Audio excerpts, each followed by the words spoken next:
आदाब नमस्कार, मैं रदा खानम। आप देख रहे हैं सियासत टीवी पर हिंदी समाचार। एक नजर डालते हैं आज की हेडलाइंस पर। सुप्रीम कोर्ट ने एनसीपीसीआर से पूछा, आप केवल मदरसों से ही क्यों चिंतित हैं? क्या आपने अन्य धर्मों के संस्थानों के साथ समान व्यवहार किया? वायनाड लोकसभा उपचुनाव में प्रियंका गांधी ने नामांकन किया दाखिल। सोनिया, राहुल और कांग्रेस अध्यक्ष रहे साथ। फ्लोरेंस की अगली लिस्ट में राहुल गांधी और ओवैसी का नाम। जान से मारने की धमकी, केस दर्ज। हिमाचल में मस्जिद विवाद के बीच सीएम सुखविंदर सुक्खू का मुस्लिमों को लेकर बड़ा बयान। बोले, जहां हिंदुओं की आबादी 97%, वहां सांप्रदायिक ध्रुवीकरण कैसे हो सकता है? लालू यादव का नीतीश कुमार पर बड़ा हमला। गिरिराज सिंह से की तुलना। बोले, हिंदू मुस्लिम सब मिलकर रहेंगे। नेतन्याहू की बड़ी मुश्किलें। इजरायली सैनिकों ने जंग लड़ने के लिए रख दी बड़ी शर्त। अब समाचार विस्तार से। मदरसा शिक्षा प्रणाली के खिलाफ एनसीपीसीआर द्वारा अपनाए गए रुख के जवाब में सुप्रीम कोर्ट ने उससे पूछा कि क्या उसने अन्य धर्मों के समान संस्थानों के खिलाफ भी यही रुख अपनाया है। इस ओर इशारा करते हुए ऐसे ही संस्थान हैं जहां अन्य धर्मों के बच्चे धार्मिक अध्ययन और पुरोहिती प्रशिक्षण के लिए शामिल होते हैं।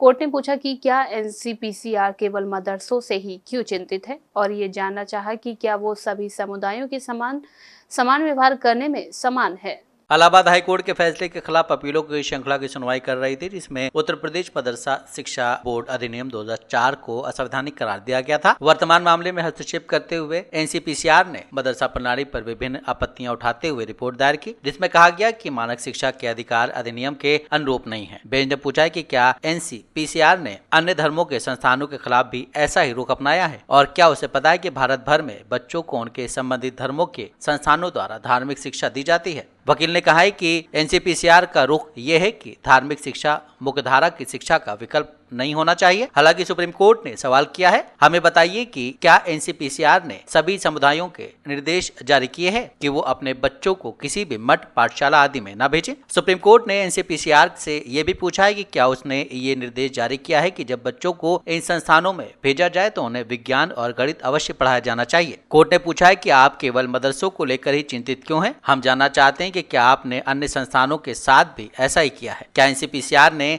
सभी समुदायों के साथ समान व्यवहार किया है? कांग्रेस नेता प्रियंका गांधी वाड्रा ने आज वायनाड लोकसभा उपचुनाव के लिए अपना नामांकन दाखिल किया है। इस दौरान उनके साथ उनकी मां सोनिया गांधी, भाई राहुल गांधी और कांग्रेस के राष्ट्रीय अध्यक्ष मल्लिकार्जुन खड़गे समेत कई अन्य नेता मौजूद रहे। इससे पहले उन्होंने स्थानीय नेताओं की मौजूदगी में नामांकन का पर्चा दाखिल किया। नामांकन भरने के बाद उन्होंने अपने भाई राहुल गांधी के साथ एक रोड शो भी किया।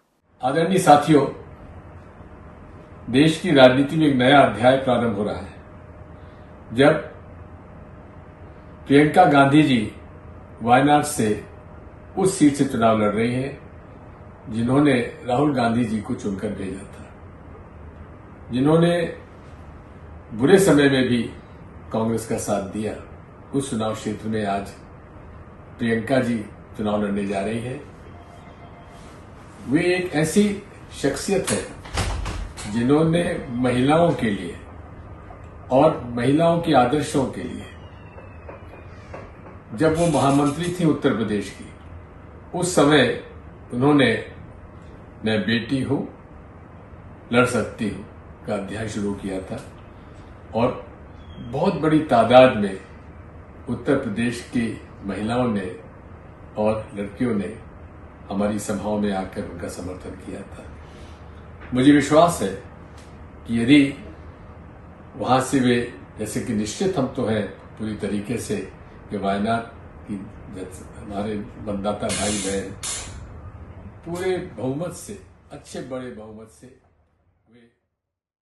बाबा सिद्दीकी की हत्या के बाद देश में एक बार फिर से लॉरेंस बिश्नोई का नाम चर्चा में है। इस बीच कांग्रेस नेता और रायबरेली सांसद राहुल गांधी को फेसबुक पर जान से मारने की धमकी दी गई है। सोशल मीडिया पर गैंगस्टर लॉरेंस बिश्नोई की फोटो के साथ धमकी दी गई है। एनएसयूआई कार्यकर्ताओं ने इसे लेकर वाराणसी के सिगरा थाने में शिकायत दर्ज कराई है। इस पोस्ट में राहुल गांधी के साथ साथ एमआईएम प्रमुख असदुद्दीन ओवैसी के लिए भी ऐसी बातें कही गई हैं।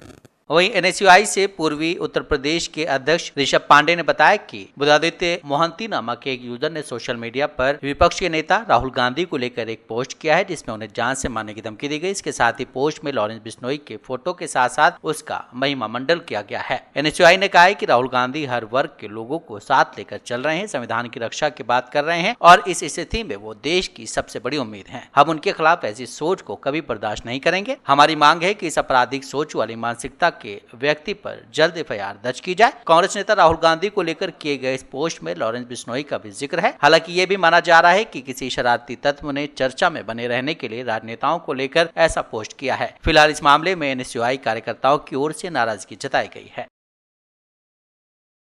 महाराष्ट्र विधानसभा चुनाव के लिए अजीत पवार की एनसीपी ने 38 सीटों पर उम्मीदवारों के नाम का ऐलान किया है। एनसीपी के कैंडिडेट लिस्ट में येवला से छगन भुजबल, कागज से हसन मुशर्रफ को टिकट दिया गया है। वहीं अजीत पवार खुद अपनी पारंपरिक सीट बारामती से चुनाव लड़ने वाले हैं।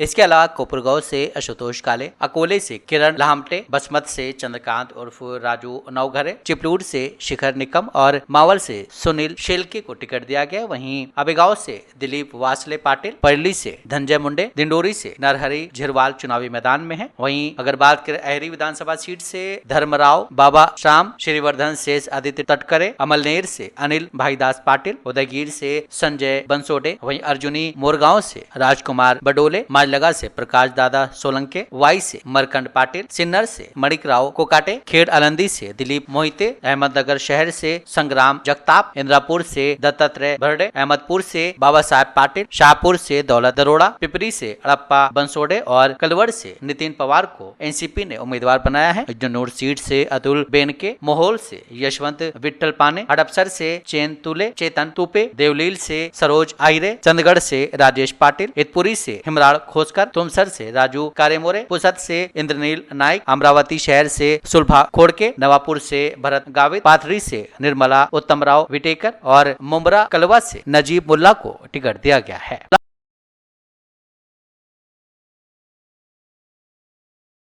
झारखंड विधानसभा चुनाव के लिए झारखंड मुक्ति मोर्चा ने उम्मीदवारों की पहली लिस्ट जारी कर दी है। पहली लिस्ट में 35 सीटों पर घोषणा की गई है। इसमें बरहेट सीट से सीएम हेमंत सोरेन, गांधी सीट से उनकी पत्नी कल्पना सोरेन और दुमका सीट से भाई बसंत सोरेन कैंडिडेट घोषित किए गए हैं। इंडिया गठबंधन के तहत झारखंड में जेएमएम 40 सीटों पर चुनाव लड़ रही है। इसके अलावा पार्टी ने राजमहल सीट से एमटी राजा, बोरियो से धनंजय सोरेन, महेशपुर से स्टीफन बरांडी, शिकारीपाड़ा से आलोक सोरेन, नाला से रविंद्रनाथ महतो, मधुपुर से हफीजुल हसन, सारड़ से उदय शंकर सिंह, गिरिडीह से सुदेव कुमार, डुमरी से बेबी देवी, चंदनकारी से उमाकांत रजक, टूटी से मथुरा प्रसाद महतो, बरागोड़ा से समीर मोहंती, घाटशिला से रामदास सोरेन, पोटका से संजीव सरदार और जुगलसलाई से मंगल कलंदी को टिकट दिया गया है। ईचागढ़ से सबिता महतो, चाईबासा से दीपक बरुआ, बंजगांव से निरल पुर्ती, मनोहरपुर से जगत मांझी, खरसावां से दशरथ गागराई, तमाड़ से विकास मुंडा, तोरपा से सुदीप गुड़िया, गुमला से भूषण तिर्की, लातेहार से बैद्यनाथ राम, गढ़वा से मिथिलेश ठाकुर, जमुआ से केदार हाजरा, भावनाथपुर से अनंत प्रताप देव, सिमरिया से मनोज चंद्रा, सिल्ली से अमित महतो, बरकट्टा से जानकी यादव, धनवार से निजामुद्दीन अंसारी और लिट्टीपाड़ा से हेमलाल मुर्मू को टिकट दिया गया है।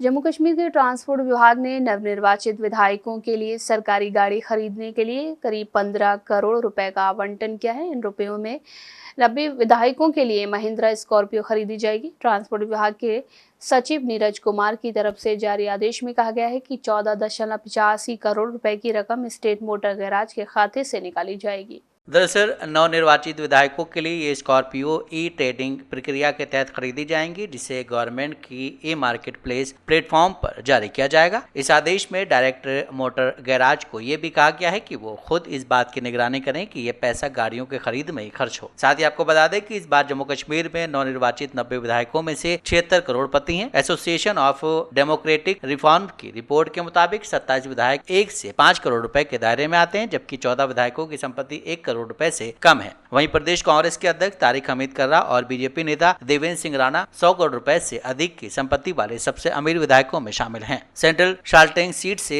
चुने गए तारिक हमीद कर्रा ने 148 करोड़ की संपत्ति घोषित की है और वो सबसे अमीर विधायक है। जम्मू के नगरोटा निर्वाचन क्षेत्र से जीतने वाले भाजपा नेता देवेंद्र राणा 126 करोड़ रुपए की संपत्ति के साथ दूसरे स्थान पर हैं, जबकि आम आदमी पार्टी के टिकट पर डोडा से विधायक बने मेराज मलिक सिर्फ 29,070 रुपए की संपत्ति के साथ जम्मू कश्मीर के सबसे करीब विधायक हैं। वो जम्मू कश्मीर में आपके पहले विधायक हैं।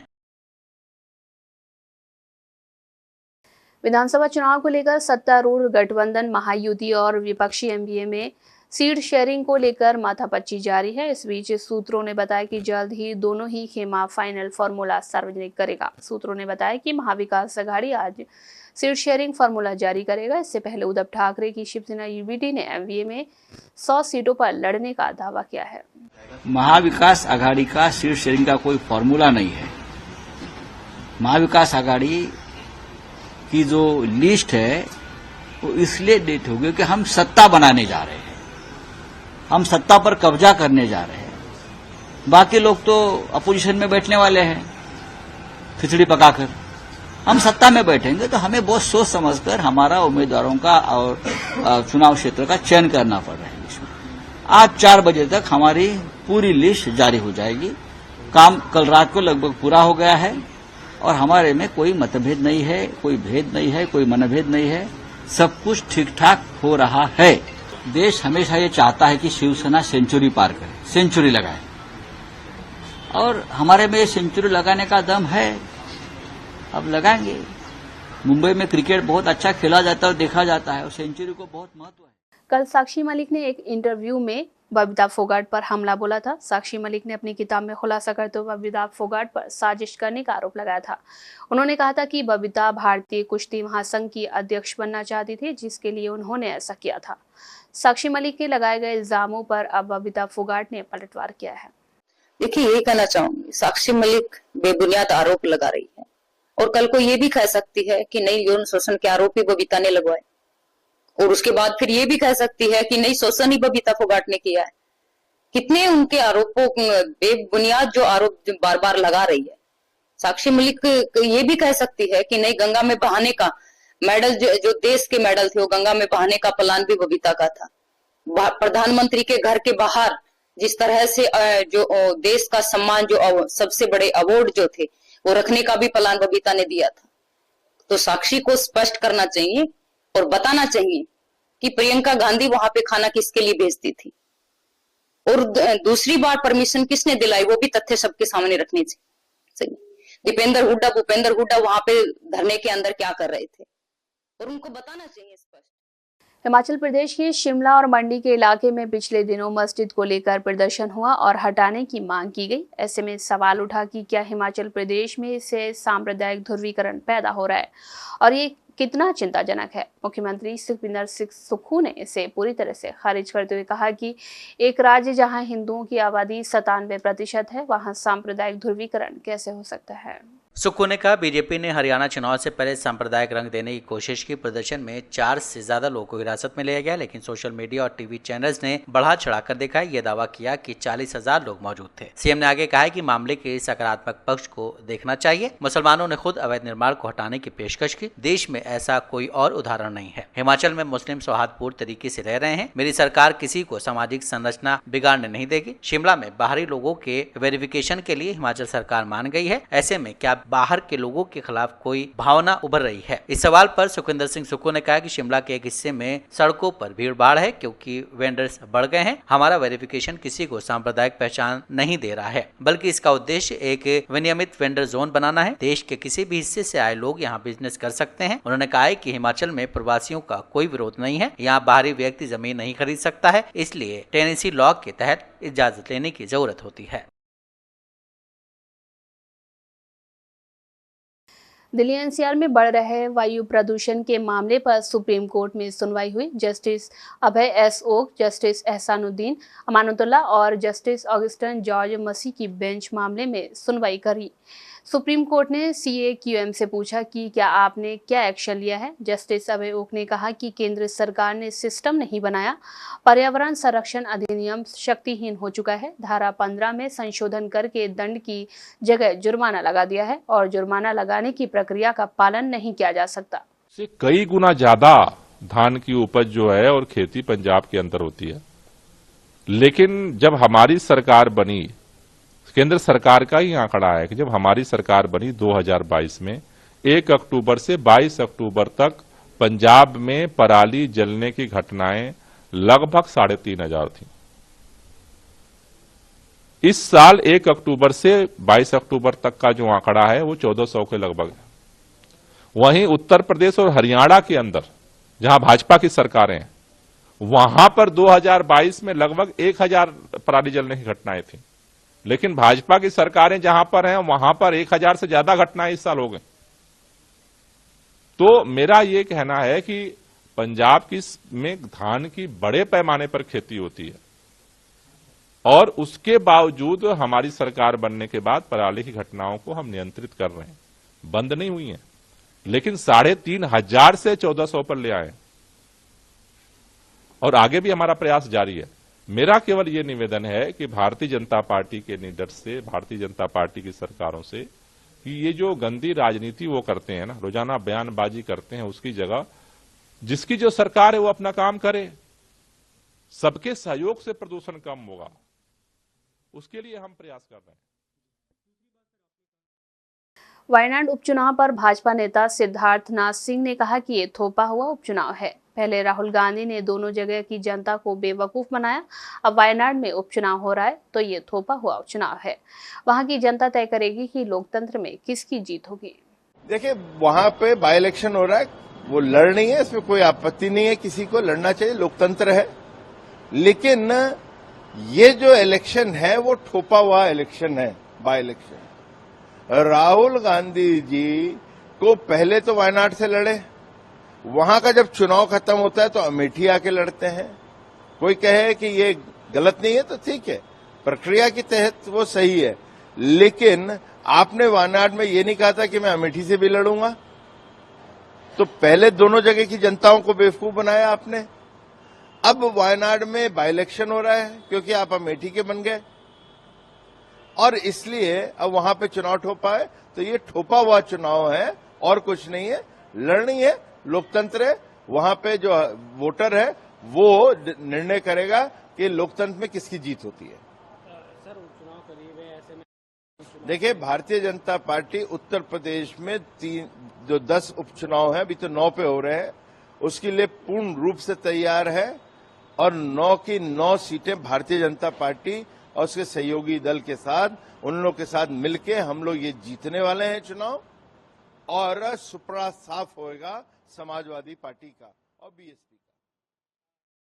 कांग्रेस नेता सुरेंद्र राजपूत ने सपा अध्यक्ष अखिलेश यादव का समर्थन करते हुए कहा कि भाजपा विधायक सुरेश्वर सिंह ने जैसे एफआईआर दर्ज कराई, उससे साफ हो गया है कि भाजपा के तंत्र यंत्र और मंत्र ने ही बहराइच में हिंसा करवाई और ये सरकार प्रायोजित हिंसा थी, क्योंकि बगैर सरकारी संरक्षण या समर्थन के संभव नहीं थी। वहीं श्रीमती प्रियंका गांधी के वायनाड लोकसभा उपचुनाव में उम्मीदवार घोषित किए जाने पर सुरेंद्र राजपूत ने बधाई देते हुए कहा कि जो आवाज महिलाओं के लिए सड़कों पर गूंजती थी, वो अब आवाज संसद में गूंजेगी। वहां पर हिंसा करवाई और ये जानबूझ करके एक प्रायोजित हिंसा थी जिसमें सत्ता का संरक्षण भी था, वरना जिस तरीके की हिंसा का तांडव वहां हुआ वो बगैर सरकारी संरक्षण या समर्थन के संभव नहीं दिखता है। तो श्री अखिलेश यादव जी के आरोप को पुष्ट करते हुए ही सुरेश्वर सिंह ने एफआईआर भी दर्ज कराई है, जिसमें भारतीय जनता पार्टी के युवा मोर्चे के अध्यक्ष का नाम जद वो है। तो इससे स्पष्ट है कि हिंसा सरकार प्रायोजित है, भाजपा प्रायोजित है। अब तक जो आवाज सड़क पर गूंजती थी, अब वो आवाज संसद में गूंजेगी। जो प्रियंका गांधी जी मुद्दे उठाती हैं, चाहे महिलाओं के हों, चाहे बेरोजगारों के हों, चाहे किसानों के हों, चाहे नौजवानों के हों, वो आवाज़ अब मुखरता से संसद में गूंजेगी।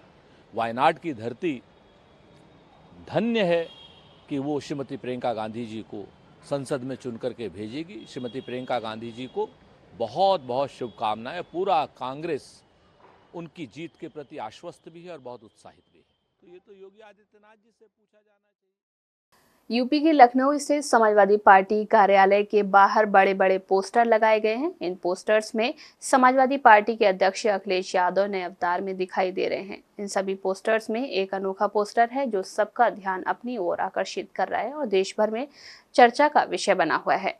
इस पोस्टर पर अखिलेश यादव के फोटो के साथ 27 का सत्ताधीश लिखा हुआ है। पोस्टर का ये लेख यूपी के 2027 विधानसभा चुनाव से संबंधित है। आदरणीय अखिलेश यादव जी को चाहने वाले, उनको प्यार करने वाले पूरे देश में करोड़ों करोड़ों समर्थक हैं और उनका जन्मदिन कई बार उनको मोहब्बत करने वाले, प्यार करने वाले मनाते हैं। आज भी उनका जन्मदिन मनाया जा रहा है। समाजवादी पार्टी अध्यक्ष आदरणीय अखिलेश यादव जी को करोड़ों करोड़ों पीडीए के तरफ से, नौजवानों की तरफ से, किसान और मजदूर की तरफ से जन्मदिन की बहुत बधाई, बहुत शुभकामनाएं। आपकी उम्र लंबी हो, आप देश के प्रधानमंत्री बने, ऐसी शुभकामनाएं समाजवादी पार्टी के करोड़ों करोड़ों कार्यकर्ता और पीडीए के लोग। आरजेडी सुप्रीमो लालू प्रसाद यादव ने आज पत्रकारों से बातचीत में बिहार के मुख्यमंत्री नीतीश कुमार पर बड़ा हमला बोला है। लालू यादव ने कहा कि गिरिराज सिंह के राज में और नीतीश कुमार के राज में कोई फर्क नहीं है। गिरिराज की आदत है इसी तरह की बात बोलता है। हिंदू मुस्लिम सब रहेगा। इस सवाल पर कि क्या यहाँ दंगा फसाद कराना चाहते हैं, इस पर लालू प्रसाद यादव ने कहा कि हम लोगों के रहते दंगा फसाद कैसे हो सकता है। तेजस्वी यादव कह रहे हैं कि अगर कुछ भी हुआ तो इसके जिम्मेदार सीएम नीतीश कुमार होंगे।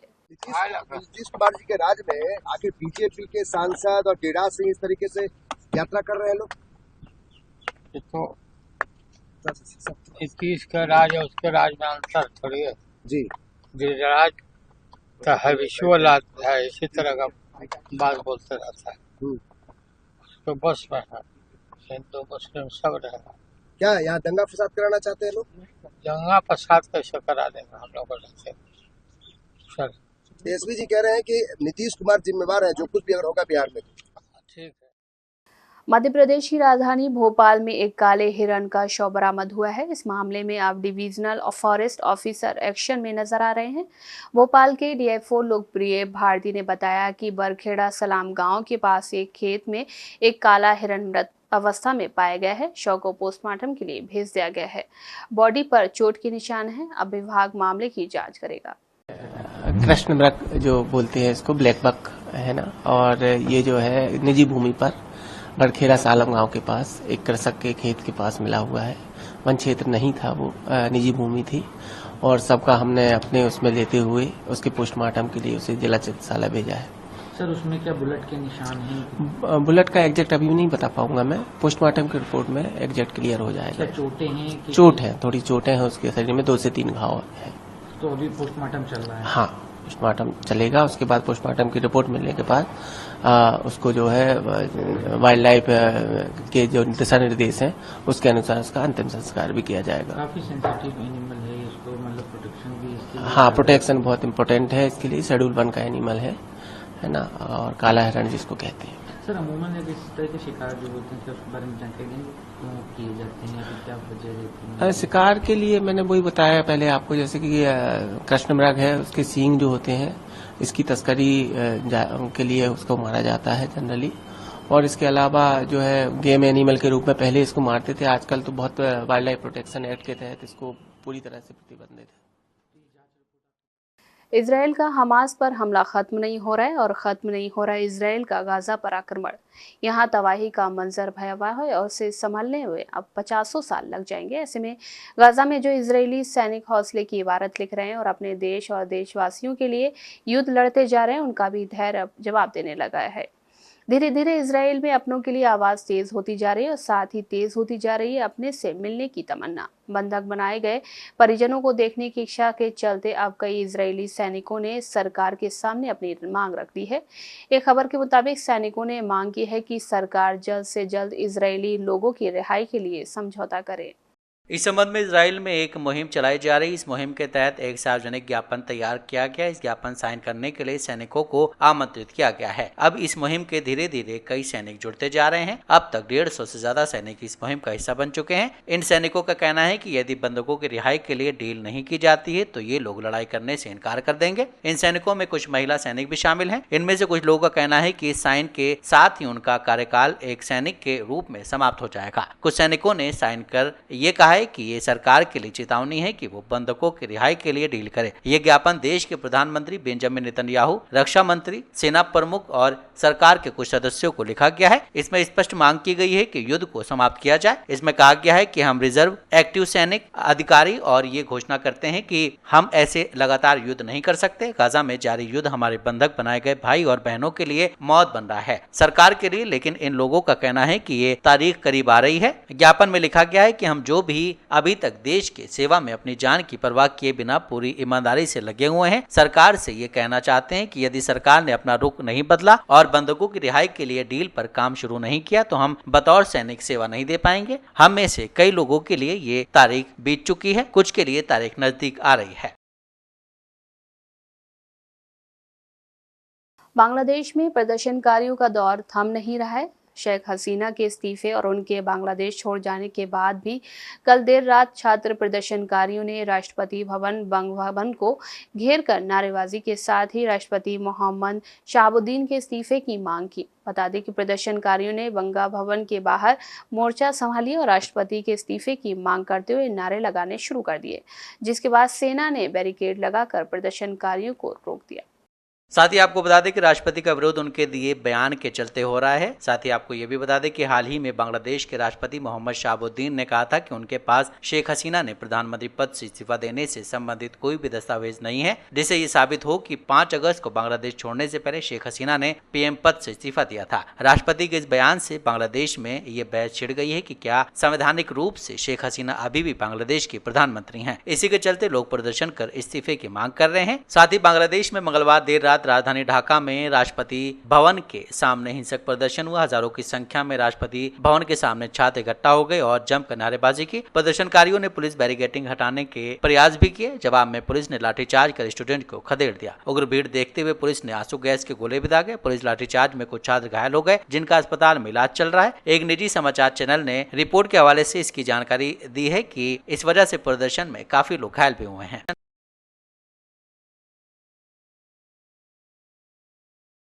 हिंदी समाचार बस यहीं समाप्त होता है। मुझे दें इजाजत। बाकी खबरों के लिए बने रहें सियासत टीवी के साथ।